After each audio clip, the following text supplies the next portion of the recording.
संपूर्ण तैयारियां की गईं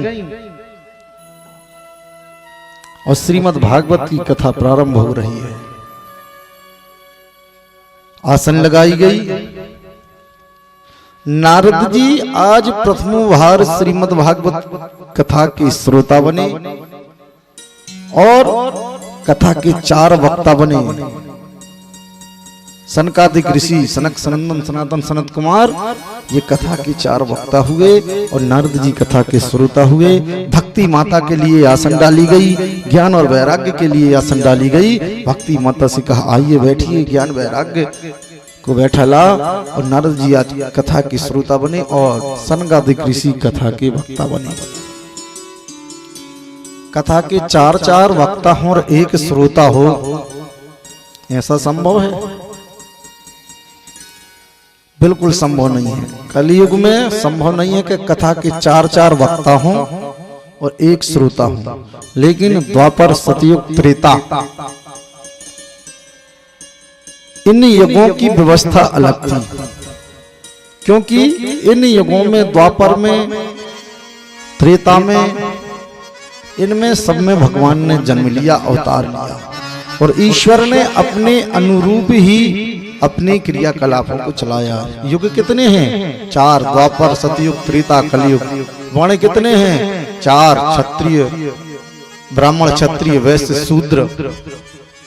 और मनुष्य की तृष्णाएं कितनी हैं? 4, काम क्रोध लोभ मोह।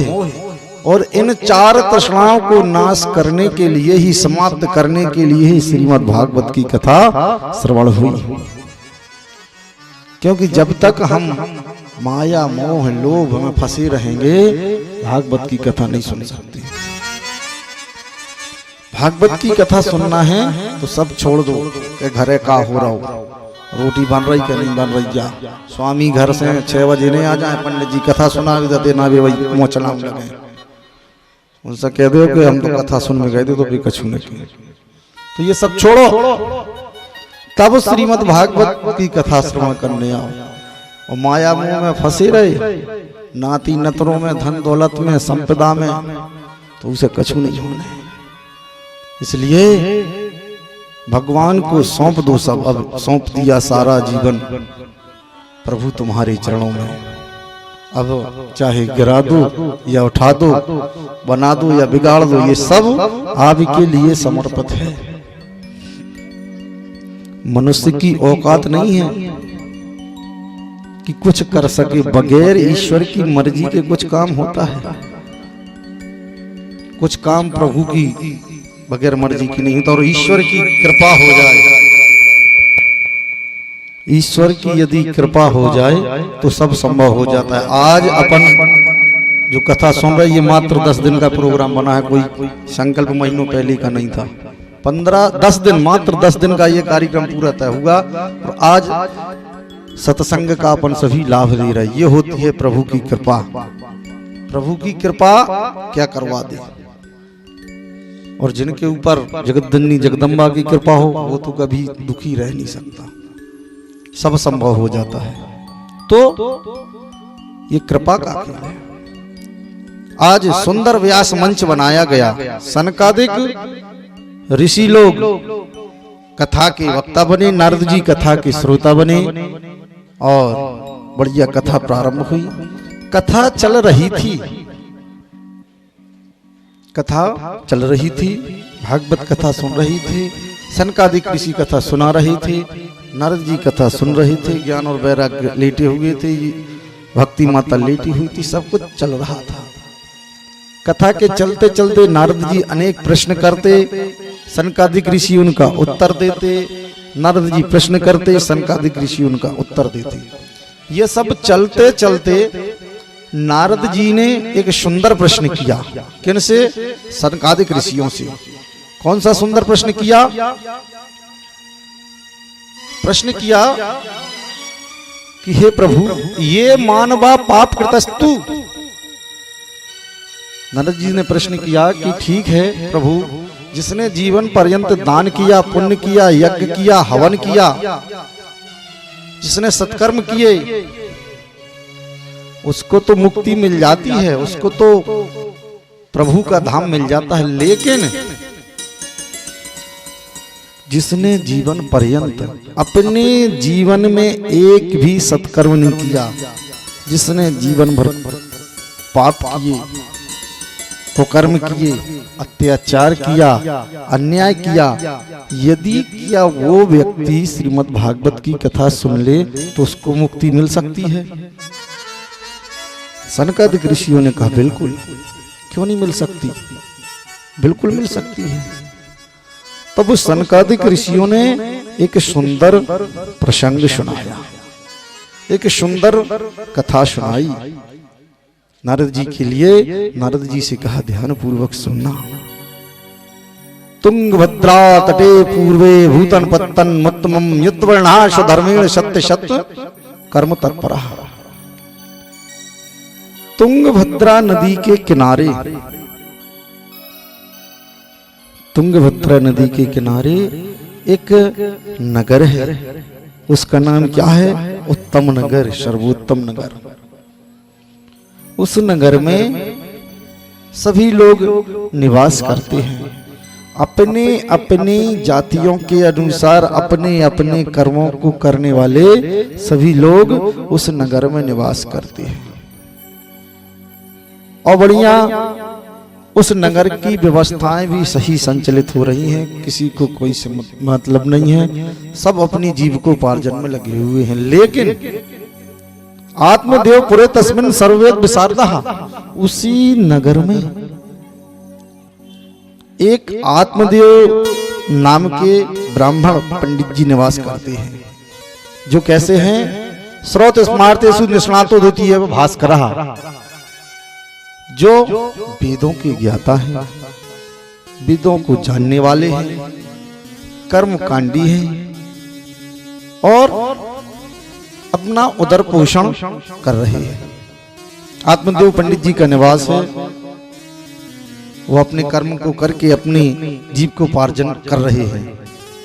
और उनका काम क्या है? भिक्षुको वित्त वालों को तत्प्रिया धुंधली स्मृता। पंडित जी का काम क्या था? जाना, 4-5 घर भिक्षा लेना, सीधा पाता लेना और ला करके उसी से अपने परिवार का उदर पोषण करना, यह पंडित जी का काम था।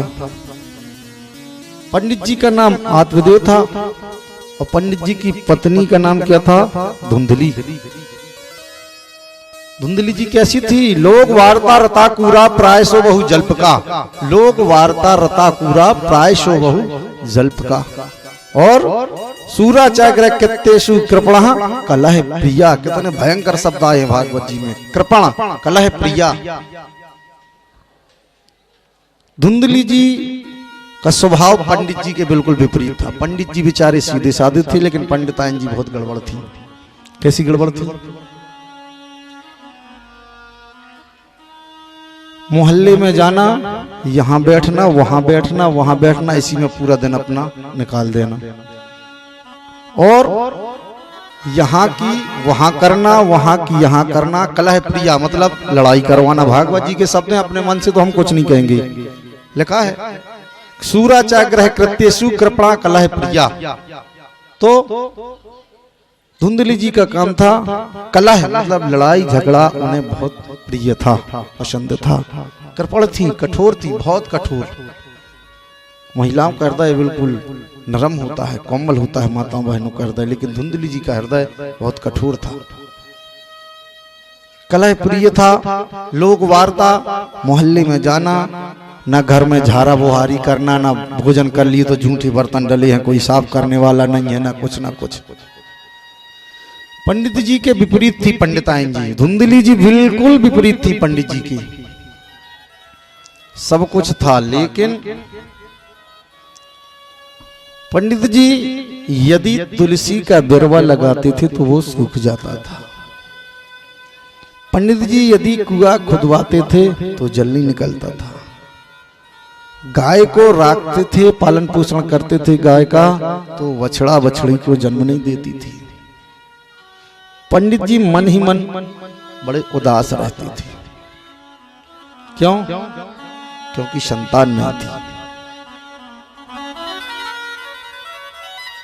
एक दिन की बात है कि आत्मदेव जी के यहाँ पड़ोसियों का आना जाना प्रारंभ हुआ। जैसे ही पड़ोसियों का आना जाना प्रारंभ हुआ तो पड़ोसियों ने कहा, पंडित जी आप उदास रहते हो, बहुत मन ही मन आप उदास रहते हो।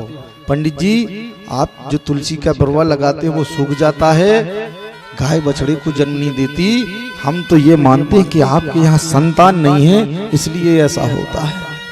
पड़ोसियों का आना जाना प्रारंभ हुआ। पड़ोसियों ने ऐसा कहा, पंडित जी के दिमाग में वो बात घर कर गई। पड़ोसी बहुत खतरनाक हो, और यदि अच्छे पड़ोसी मिल जाएं तो ये ठाकुर जी की विशेष कृपा मान के चलना, नहीं तो पड़ोसी जैसा खतरनाक कोई नहीं मिलता। और भगवान की कृपा होती है तो अच्छे पड़ोसी भी मिल जाते हैं प्रभु की कृपा से। नहीं तो तुम्हारा यदि एक ही घर बनूंगा, तुमने 2 चक्कों की गाड़ी लाई, सोने गई कारे जो कहाँ से ले आओ, ये तो 2 चक्कों की आ गई, अभी ने 4 की ले लाई, क्या चोरी भड़ाई तो नहीं कर रहा हुआ, छल से तो नहीं कमा रहा हो। तुम इतने फ्री होकर दूसरे ही को देख रहे पड़ोसी को काहे आ गए, उसे कछु नहीं हो। जितना बुद्धि विवेक आप उसके ऊपर लगाते हो उतना भी बुद्धि विवेक खुद के ऊपर लगा। पहले उसका परिश्रम भी तो देखो कि अपने बच्चों को छोड़कर 10 बजे घर से निकलना और दिन भर ऑफिस या जो भी रोजगार है, जो भी व्यवसाय है, उसमें परिश्रम करना, कितने लोगों से माथापच्ची करना, सब कुछ करना, और शाम को घर आना, तो उसका परिश्रम भी देखो। तुम हो ना करता सो तुम बैठे हो घरे वही देख रहे, क्योंकि जब 2 चक्कों की गाड़ी काय आ गई, अपने तक काय साइकिल लो नंगा।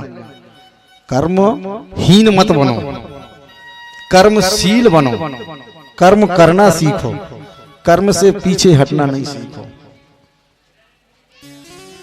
तो पंडित जी के यहाँ पड़ोसियों का आना प्रारंभ हुआ। पंडित जी जैसे ही 2-4-10 पड़ोसियों ने कहा, पंडित जी हम तो यही समझते हैं कि आपके यहाँ संतान नहीं है, इसलिए ये सब हो रहा है। पंडित जी बेचारे कुछ नहीं, शांत रह गए, चुपचाप रह गए, कुछ नहीं कहा पंडित जी ने।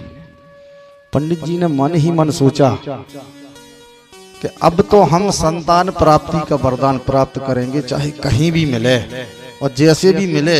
येन केन प्रकारेण, जैसे भी हो हम तो पुत्र प्राप्ति का वरदान लेकर के, संतान प्राप्ति का वरदान लेकर ही रहेंगे। धुंधली जी से कहा कि मैं वन की ओर जा रहा हूं और संतान प्राप्ति का वरदान लेकर ही घर लौटूंगा। धुंधली बड़ी प्रसन्न हुई, थाली सजाई और आरती की और विदा किया को, पतिदेव स्वामीदेव आप जाइए, संतान प्राप्ति का वरदान लेकर के आइए। और जैसे ही आत्मदेव जी वन की ओर निकल गए, धुंधली प्रसन्न, परम स्वतंत्र, ना सिर पे कोई। ये दिखावटी पना किया धुंधली जी ने, क्या भाई आ जाते थे तो उनको भोजन बनाना पड़ता था, वो झाड़ा बुहारी की कहते थे कि झाड़ू लगा, बर्तन साफ करो, ये सब काम बंद, कुछ नहीं करना। अब कौन है अपन से कहने वाला, अकेले हैं। बड़ी प्रसन्न हुई धुंधली जी। आत्मदेव जी बेचारे वन की ओर गए, वन की ओर गए, बैठे बैठे सोच रहे हैं। एक सरोवर के किनारे तट पर बैठ गए, सरोवर के तट पर बैठ करके हाथ से उस जल को पिया, सरोवर के जल को पिया, और मन ही मन सोचने लगे कि यदि पुत्र प्राप्ति का वरदान नहीं मिलेगा तो मैं सरोवर में कूद करके अपने प्राणों को त्याग दूंगा। अपने मस्तिष्क पर चिंताएं, मस्तिष्क पर बहुत परेशान, भयभीत, व्याकुल, विचलित टाइप की, और एक सरोवर के किनारे जो वृक्ष लगा था उसके नीचे बैठ गए। जैसे ही बैठे और मन ही मन सोच रहे हैं कि कैसे संतान प्राप्ति का वरदान मिले, कैसे संतान की प्राप्ति हो, ये मन में सोच रहे हैं। और रुदन करने लगी, सोचते सोचते रुदन करने लगी, रोने लगी, जोर जोर से रुदन करने लगी कि हे प्रभु, हे ईश्वर, आज हमें ये पड़ोसियों के ताने सुनना पड़ रहे हैं, ये कैसा बनाया ईश्वर आपने, ये सब सुन रहे हैं। तो रुदन करने लगी। रुदन कर रहे थे। रुदन करते करते वहां से एक योगी जी निकले, एक मनीषी जी, एक संत जी निकले। जैसे ही संत जी वहां से निकले और उन्होंने क्या देखा, उन्होंने देखा कि ये कोई जाति से ब्राह्मण लगता है और रुदन कर रहा है।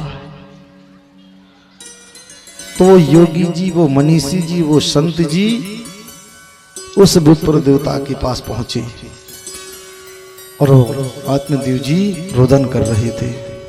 आत्मदेव जी रुदन कर रहे थे। जैसे ही संत जी पहुंचे तो आत्मदेव जी उन संत के चरणों में गिर गए, चरणों को पकड़ लिया। और जैसे ही चरणों को पकड़ा तो योगी जी ने कहा, संत जी ने कहा, कथम रोदशी विप्रम तम का ते चिंतावलीयशी वद स्वम सविस्तारम मह्यस्य दुःखस्य कारणम। हे योगी जी, हे संत जी, हे मनीषी जी, आप क्यों रुदन कर रहे हो? योगी जी बार बार आत्मदेव जी से कह रहे हैं कि तुम क्यों रो रहे हो, तुम्हारे रुदन करने का कारण क्या है? हे ब्राह्मण देवता, तुम क्यों रुदन कर रहे हो? जैसे ही योगी जी ने पूछा तो आत्मदेव जी ने कहा, क्या कहा कि हे संत जी, मेरे यहाँ संतान नहीं है और संतान नहीं है, पड़ोसी मुझे ताना देते हैं, इसलिए मैं वन की ओर निकल आया हूँ संतान प्राप्ति का वरदान लेने के लिए। आप ही कोई उपाय बताइए जिससे हमें संतान की प्राप्ति हो, संतान उत्पन्न हो। योगी जी ने, संत जी ने ब्राह्मण के मस्तिष्क को देखा, मस्तिष्क को देखा और योगी जी ने कहा, हे आत्मदेव जी, तुम्हारे यहाँ तो एक जन्म तो ठीक है, 7 जन्म तक संतान का योग नहीं है। अब तो आत्मदेव जी और जोर जोर से रुदन करने लगे, चरणों को पकड़ लिया, हे प्रभु, हम तो संतान प्राप्ति का वरदान लेंगे, नहीं तो अपने प्राण यहीं गवा देंगे, इसी सरोवर में कूद करके अपने प्राणों को गवा देंगे, लेकिन घर वापस नहीं जाएंगे। योगी जी से विनय अनुनय प्रार्थना करने लगे कि आप संतान प्राप्ति का वरदान दीजिए। योगी जी ने कहा कि तुम्हारे भाग्य में संतान है ही नहीं। योगी जी ने बहुत समझाया। योगी जी ने क्या कहा, मुंचा ज्ञानम प्रजारूपम बलिष्ठा कर्मणो गति। हे आत्मदेव जी, संतान की कामना करना मुंचा ज्ञान है, मूर्खता है। हमें ये बताइए कि संतान करती क्या है, पुत्र करता क्या है? पुत्र कुछ नहीं करता। बहुत समझाया कि संतान की कामना छोड़ो, संतान हो, पुत्र हो तो अच्छा, और हम तो करें न हो तो डबल अच्छा, लेकिन पुत्री जरूर होना चाहिए। क्यों? पुत्री पवित्र किए कुल दो, पुत्री 2 कुल का उद्धार करती है, एक पिता के कुल का और दूसरा पति के कुल का। तो योगी जी ने बहुत समझाया कि पुत्र कुछ नहीं है। पुत्र किसे कहते हैं? जो पुत्र नाम के नरक से पिता का उद्धार करे, उसे क्या कहते हैं? पुत्र। पुत्र कुछ नहीं करता। अंतिम समय पहुंचे, कपाल क्रिया की, कपड़िया फोड़ी गई, टका दो 7 दिन 8 दिन, कपाल क्रिया की और पिताजी का स्वर्गवास और धन संपदा अपनी। पुत्र हो तो सुयोग्य हो, कर्मशील हो, नहीं तो बिल्कुल नहीं। हमेशा ये वेदों का, शास्त्रों का सूत्र है कि सत्कर्म, हमारी राघवेंद्र सरकार जैसा पुत्र होना चाहिए जिसने अनुशासन में रह के माता के वचनों को निभाने के लिए अपना राजपाट त्याग दिया। हो सकता है कोई ऐसा? समय की गति देखो, काल की गति, काल का चक्र बहुत भयंकर होता है। जिस प्रातःकालीन वेला में मेरे प्रभु के लिए राज तिलक होना था, उसी प्रातःकालीन वेला में वनवास हो गया 14 वर्ष का। रामचरितमानस से क्या शिक्षा मिलती है? रामचरितमानस से हमें शिक्षा मिलती है कि हमें कैसे रहना चाहिए, बड़ों के साथ कैसा व्यवहार करना चाहिए, छोटों के साथ कैसा व्यवहार करना चाहिए, परिवार में माता के साथ कैसा व्यवहार करना चाहिए, पिताजी के साथ कैसा व्यवहार करना चाहिए। यह शिक्षा मिलती है रामचरितमानस से। महाभारत से क्या शिक्षा मिलती है कि हमें क्या करना चाहिए, क्योंकि महाभारत का जो युद्ध था वो धर्म और अधर्म का युद्ध था। एक तरफ कौरव थे, एक तरफ पांडव थे। तो महाभारत से शिक्षा मिलती है कि हमें धर्म का साथ देना चाहिए कि अधर्म का साथ देना चाहिए। ये महाभारत से शिक्षा लेना चाहिए। और श्रीमद् भागवत से क्या शिक्षा मिलती है कि हमें कैसे मरना चाहिए, कैसे अपनी मौत को सुधारना चाहिए। आगे की कथा है कि परीक्षित जी के लिए श्राप हुआ था, तो 7 दिन में अपनी मृत्यु को परीक्षित जी ने सुधारा था श्रीमद् भागवत की कथा सुन के। तो भागवत की कथा से क्या शिक्षा लेना चाहिए कि हमें कैसे मरना चाहिए। सत्कर्म करोगे तो अच्छी मृत्यु मिलेगी, और कुकर्म करोगे तो पूरी तरह मृत्यु होगी। पता नहीं परत या छबला में बटूरने परत, कहाँ डरे कहाँ कहीं मर गए का बाहर गए थे बढ़ा गए, पता ही नहीं। ये होता है कर्मों का खेल। अपने कर्मों के अनुसार ही आपकी मृत्यु होती है। तो भागवत की कथा जो है वो मौत को सुधारने की कथा है। भागवत की कथा ये नहीं कि खूब भंडारा खाओ, खूब ये करो वो करो, ये नहीं है। भागवत की कथा जो है मौत को सुधारने की कथा है, मुक्ति का उपाय है, मुक्ति का साधन है। अपनी मुक्ति को कैसे बनाना चाहिए, सुधारना चाहिए। बहुत समझाया योगी जी, बहुत समझा रहे हैं कि पुत्र की कामना छोड़ दो, बिल्कुल व्यर्थ है। पूत कपूत तो क्यों धन संचय, पूत कपूत सुख क्यों धन संचय।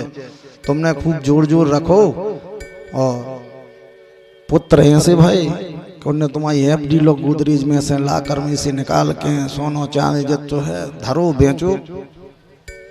बाप हो गए रोड पे भीख मांग रहे, दादा हमारे लड़का ने कर्जा कर लो तुम्हें दे दो।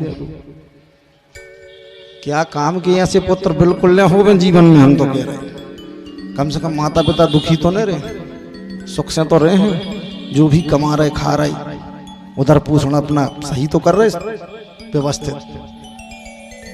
और जिस पुत्र के कारण माता पिता को दुख हो, माता पिता को क्लेश पहुंचे, माता पिता को कष्ट पहुंचे, वो पुत्र जीवन में गारंटीड मैं कह रहा हूं कि सुखी नहीं रह सकता।